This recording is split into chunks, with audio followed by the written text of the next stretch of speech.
పశ్చిమ తీరంలో సైక్లోన్ శక్తి ముంచుకొస్తోంది. ఈ ఏడాది అరేబియా సముద్రంలో తొలి తుఫాను ఏర్పడనుందని భారత వాతావరణ శాఖ వెల్లడించింది. ద్వారకకు నైరుతి దిశగా 240 కిలోమీటర్లు, పోర్బందర్కు పశ్చిమం వైపు 270 కిలోమీటర్ల దూరంలో అరేబియా సముద్రంలో ఈ అల్పపీడనం ఏర్పడింది. అది వాయుగుండంగా బలపడి గంటకు 12 కిలోమీటర్ల వేగంతో పశ్చిమ వాయువ్య దిశగా కదులుతోంది. మరో 3 గంటల్లో ఇది తుఫానుగా మారే అవకాశం ఉందని వాతావరణ శాఖ పేర్కొంది. రానున్న 24 గంటల్లో తీవ్ర తుఫానుగా మారవచ్చని అంచనా వేసింది. ఈ తుఫానుకు శక్తి అని పేరు పెట్టారు.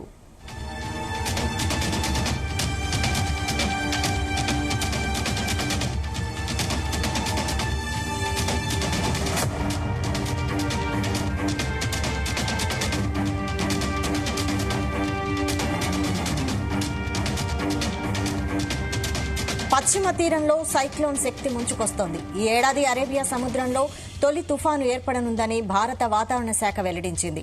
ద్వారకకు నైరుతి దిశగా 240 కిలోమీటర్లు, పోర్బందర్కు పశ్చిమం వైపు 270 కిలోమీటర్ల దూరంలో అరేబియా సముద్రంలో ఈ అల్పపీడనం ఏర్పడింది. అది వాయుగుండంగా బలపడి గంటకు 12 కిలోమీటర్ల వేగంతో పశ్చిమ వాయువ్య దిశగా కదులుతోంది. మరో 3 గంటల్లో ఇది తుఫానుగా మారే అవకాశం ఉందని వాతావరణ శాఖ పేర్కొంది. రానున్న 24 గంటల్లో తీవ్ర తుఫానుగా మారవచ్చని అంచనా వేసింది. ఈ తుఫానుకు శక్తి అని పేరు పెట్టారు. దీనిపై మరిన్ని అప్డేట్స్ మా ప్రతినిధి వినోద్ అందిస్తారు. వినోద్, ఏడాది అరేబియా సముద్రంలో తొలిసారి తుఫాను ఏర్పడనున్నట్టు భారత వాతావరణ శాఖ అయితే వెల్లడించింది. ద్వారక నైరుతికి దిశగా 240 కిలోమీటర్ల, పోర్బందర్ కు పశ్చిమం వైపు 270 కిలోమీటర్ల దూరంలో అరేబియా సముద్రంలో ఈ అల్పపీడనం ఏర్పడింది.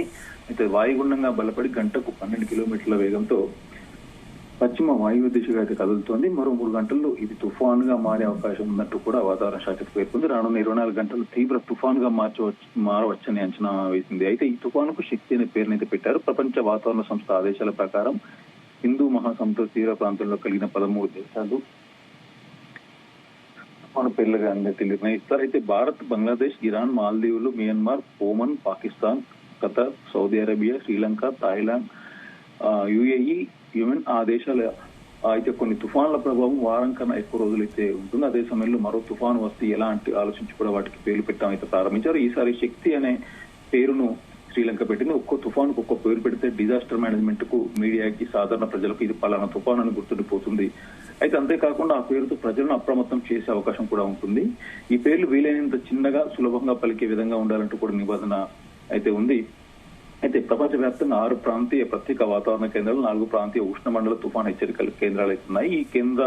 ఈ కేంద్రాలను తుఫాన్ల గురించి సలహాలు, సమాచారం ఇస్తుంటాయి. వాటికి పేర్లు కూడా పెడుతుంటారు. సో మొత్తానికి ఉత్తర హిందూ మహాసముద్రంపై గరిష్టంగా గంటకు 60 కిలోమీటర్ల ఉపరితల వేగంతో గాలులు వీచే తుఫాన్లకు పేర్లు పెడుతుంది. అక్షర క్రమం ఆధారంగా ఒక్కో దేశం ఒక్కో తుఫానుకు పేరును సూచిస్తుంది. ప్రతిసారి ఆ పేరు కొత్తగా మళ్లీ పునరావృతం కాకుండా కూడా ఉండాలి. అయితే 8 అక్షరాలకు కూడా ఈ పేరు మించకుండా ఉంటుంది. మొత్తానికి ఇటు వర్షాలు ఏ వర్గం ప్రజల మనోభావాన్ని దెబ్బతీయకుండా, ఇది ఏ సభ్య దేశానికి అభ్యంతరంగా ఉండకూడదంటూ కూడా తెలుసు. సో మొత్తానికి రానున్న ఇటు పశ్చిమ తీరంలో సైక్లోన్ ఇటు కూడా ముంచుకొస్తుంది. దాదాపు ఈ ఏడాది అరేబియా సముద్రంలో తొలి తుఫాను ఏర్పడిందంటూ కూడా మనకు తెలుస్తోంది. ద్వారకకు నైరుతి దిశగా 240 కిలోమీటర్ల, పోర్బందర్కు పశ్చిమ వైపు 270 కిలోమీటర్ల దూరంలో అరేబియా సముద్రంలో ఈ అల్పపీడనం అయితే ఏర్పడింది. అది వాయుగుండంగా బలపడి దాదాపు గంటకు 12 కిలోమీటర్ల వేగంతో పశ్చిమ వాయువ్య దిశగా అయితే కదులుతుంది. మరో 3 గంటల్లో తుఫానుగా మారే అవకాశం ఉంది. సో మొత్తానికి రానున్న 24 గంటల్లో తీవ్ర తుఫానుగా రానున్నట్టు అంటూ అంచనా వేస్తున్న వాతావరణ శాఖ ఈ తుఫాను ప్రస్తుతానికి అయితే శక్తి అనే పేరు పెట్టడం జరిగింది. వైశాలికి అయితే బంగాళాఖాతంలో ఏర్పడిన తుఫానులతో ఇప్పటికే తెలుగు రాష్ట్రాలు ఉక్కిరి బిక్కిరి అయిన పరిస్థితి ఉంది. మరి ఈ శక్తి తుఫాన్ ప్రభావం భారత్ పై ఏ విధంగా ఉండనుంది? డెఫినెట్ గా వైశాలి, మనం గత 4-5 రోజుల నుంచి అయితే కూడా వాతావరణం తెలంగాణ రాష్ట్రం, హైదరాబాద్ అవ్వచ్చు, రాష్ట్ర వ్యాప్తంగా, తెలంగాణ రాష్ట్ర వ్యాప్తంగా వర్షాలు ఏ రేంజ్ లో ఊపాయని మనం చూసాం గత వారం 10 రోజుల నుంచి కూడా. సో మొత్తానికి మళ్ళీ 3 రోజులు, రానున్న 3-4 రోజులు చిన్న చిన్న పడే వర్షాలు పడే అవకాశం ఉన్నట్టు కూడా తెలుస్తుంది. సో దాంతో ఈ తుఫాను కనుక తోడితే డెఫినెట్ గా వర్ష సూచన భారీగా ఉండొచ్చు అంటూ కూడా మనకు అయితే అర్థమవుతుంది. వైశాలి, ముఖ్యంగా హైదరాబాద్ లో పరిస్థితి మనం చూస్తున్నాం. రోజు రోజుకి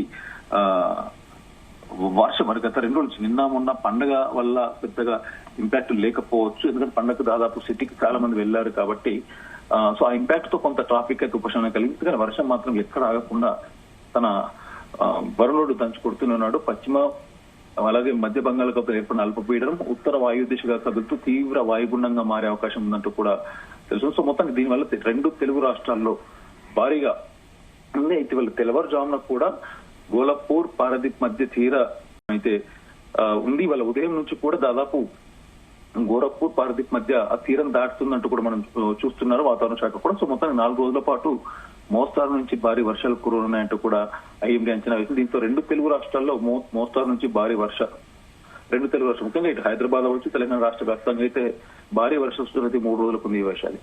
అయితే ఈ శక్తి తుఫాన్ ప్రభావం భారత్ లో ఏ రాష్ట్రాల్లో ఎక్కువగా ఉండే అవకాశం ఉంది? ముఖ్యంగా భారతదేశం ఇటీవల రెండు తెలుగు రాష్ట్రాలు, మరోపక్క ఆంధ్రప్రదేశ్ యానాం దక్షిణ కోస్తా, ఉత్తర కోస్తా, అలాగే ఆంధ్రప్రదేశ్ రాయలసీమలో, మరోపక్క ఇటు మహారాష్ట్ర, ఈ ప్రస్తుతానికైతే ఈ 3-4 రాష్ట్రాల్లో అయితే వర్షం చూస్తుంది. మరొక ఈ తుఫాన్ ఇంపాక్ట్ వల్ల కూడా ఇటు రెండు తెలుగు రాష్ట్రాల్లో ముఖ్యంగా ఆంధ్రప్రదేశ్ లో అయితే అనేక జిల్లాల్లో దీని ఎఫెక్ట్ ఉండబోతుంది. శ్రీకాకుళం, పార్వతీపురం, మన్యం, విజయనగరం, విశాఖపట్నం, అల్లూరి సీతారామరాజు, అనకాపల్లి, కాకినాడ ఈ జిల్లాల్లో భారీ నుంచి అతి భారీ వర్షాలు కురిసే అవకాశం ఉంది. ఈ తుఫాన్ ఇంపాక్ట్ కూడా ఈ జిల్లాల్లో అయితే ఉంటుంది ఈ వర్షాలు. Okay, thank you Vinod.